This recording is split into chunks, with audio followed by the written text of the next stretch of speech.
नमस्कार। अगर आप हमारे नए मित्र हैं तो चैनल को सब्सक्राइब करके ऑल बटन ज़रूर प्रेस कर लीजिएगा ताकि हर रोज़ आपको मेरी कहानी मिले। सुलोचना जी का अस्पताल में आज आखिरी दिन था। तभी बेटे और बहू उन्हें लेने आए थे। माँ, चलो अब घर चलो। तुम खुश हो ना माँ? आपको हमेशा हमसे और मेरी पत्नी से शिकायत हुआ करती थी कि हम आपका आँख नहीं करवा देते, लेकिन आपकी आँख का ऑपरेशन हो गया है माँ। अब तो आप खुश हो ना? आपकी आँखों का ऑपरेशन हो गया है, ये बहुत अच्छी बात है। अब आप खुद से अपनी हर कामों को कर पाओगी माँ। हाँ हाँ मम्मी जी, टिंकू जी सही कह रहे हैं। हाँ बहू, मैं कहाँ कुछ कह रही हूँ, कहाँ शिकायत कर रही हूँ। मेरे बेटे और बहू दोनों बहुत अच्छे हैं, मेरा इतना ख्याल रखते हैं कि भला हमें क्या हो सकता है। लेकिन डॉक्टर से मिल लेना बेटा, हमारे खाने पीने के बारे में पूछ लेना और दवाइयाँ भी। हाँ मम्मी जी, आप फिक्र ना करें, डॉक्टर से तो मिल ही लेंगे, साथ में आपकी दवाई भी लिखवा लेंगे ताकि आपकी आंखों का ऑपरेशन जल्दी से ठीक हो जाए।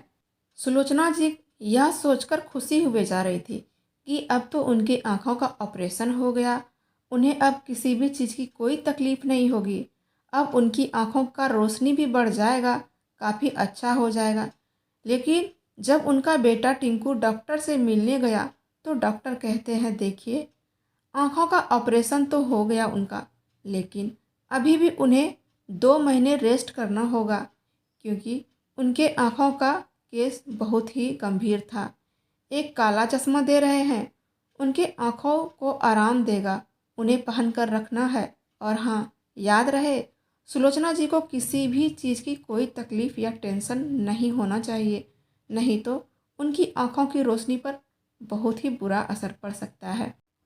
कुछ ही देर में सुलोचना जी अपनी बहू बेटे के साथ घर आ जाती हैं। सुलोचना जी की बहू आभा कहती है, मम्मी जी चलिए, आपको अपने कमरे में लेकर चलती हूँ और आप आराम कीजिए। हम और टिंकू जी आपका अच्छे से ध्यान रखेंगे, बस आप जल्दी से ठीक हो जाइए माँ जी। हाँ हाँ बहू, ले चल हमें कमरे में ले चल। देखो ना, मेरे सर में काफ़ी दर्द भी हो रहा है। कुछ देर बाद तुम एक कड़क वाली चाय ले आना मेरे लिए और थोड़ी भुजिया भी ले लेना, नमकीन। पता नहीं 2 महीने तक इतनी परेशानी कैसे उठाऊंगी मैं। हमेशा ये काले बड़े चश्मे पहनकर बहुत ज़्यादा परेशानी हो जाएगी हमें तो। तभी कुछ देर बाद आभा घर का सारा काम करके संध्या पूजा पाठ सब कर लेती है। अपनी सासू माँ के लिए हल्का मीठा दलिया बनाती है और एक गरम गरम चाय का कप लेकर शकुंतला जी के कमरे में चली जाती है। माँ जी, आप ये दलिया खा लीजिए, चाय भी लाई हूँ, आपको दवाई भी तो लेनी है।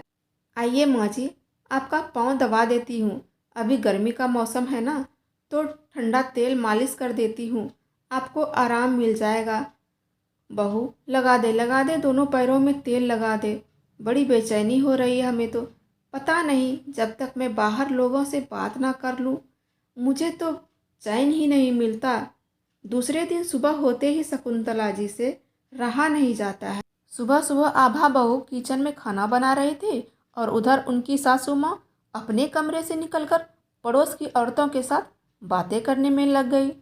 जैसे ही आभा बहू कमरे में खाना लेकर जाती हैं उनके लिए, वहाँ उन्हें ना देखकर इन्हें टेंशन होने लगती है। मन ही मन सोचती है, ये माँ जी सुबह सुबह कहाँ चली गई, इतनी सुबह, भला वो कहाँ होंगी अभी। आभा अपनी सासू माँ के लिए बहुत ही ज़्यादा परेशान हो गई थी। आखिर उन्हें खाना दवाई भी तो देना था और वो कमरे में नहीं है। टिंकू जी, आपने माँ जी को कहीं देखा है क्या? अरे आभा, तुम इतना परेशान क्यों हो रही हो, क्यों ले रही हो टेंशन? माँ जी यहीं कहीं गई होंगी बाथरूम। जैसे ही शकुंतला जी घर में कदम रखती हैं, बेटे बहू का तो होश ही उड़ जाता है। अरे माँ जी, आप कहाँ चली गई थी? आपको तो डॉक्टर ने मना किया है ना बाहर जाने से, किसी से बातें करने से। आराम करने को कहा गया है ना आपको। मैं भला घर में इतना परेशान हो रही हूँ, अकेले घर का सारा काम काज करना पड़ रहा है हमें, साथ में आपकी देखभाल भी करनी पड़ रही है, और आप हो कि पड़ोस में जाकर घूमने चली गई, उनसे बातें कर रही हैं, जोर जोर से बोल रही हैं, हंस रही हैं। पता भी है क्या होने वाला है आगे? आँखों का ऑपरेशन, उनमें कोई भी दिक्कत आ गई तो फिर से परेशानी खड़ा हो जाएगा। आप बिना बात को समझे अपनी मनमानी करते रहती हैं। आज आपने मेरा दिल तोड़ दिया माँ जी। फिर से तो आप अपना काम खुद ही कर लीजिए, देख लीजिए अपना काम। आपके तो आँखों का चश्मा टूटा था ना, आपकी आँख तो नहीं फूटी थी ना।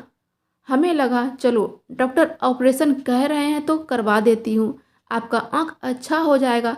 पर आपको तो कुछ समझ में नहीं आता है, कुछ भी नहीं आता है आपको समझ में। अब आप अपना खाना पीना खुद ही बना लीजिए माँ जी। आभा आग बबूला हो जाती हैं। शकुंतला जी कहाँ से किसी से कम रहने वाली हैं। वो भी ज़ोर ज़ोर से चीखने लगती हैं, चिल्लाने लगती हैं। अरे पड़ोस में ही तो गई थी, तो क्या हो गया?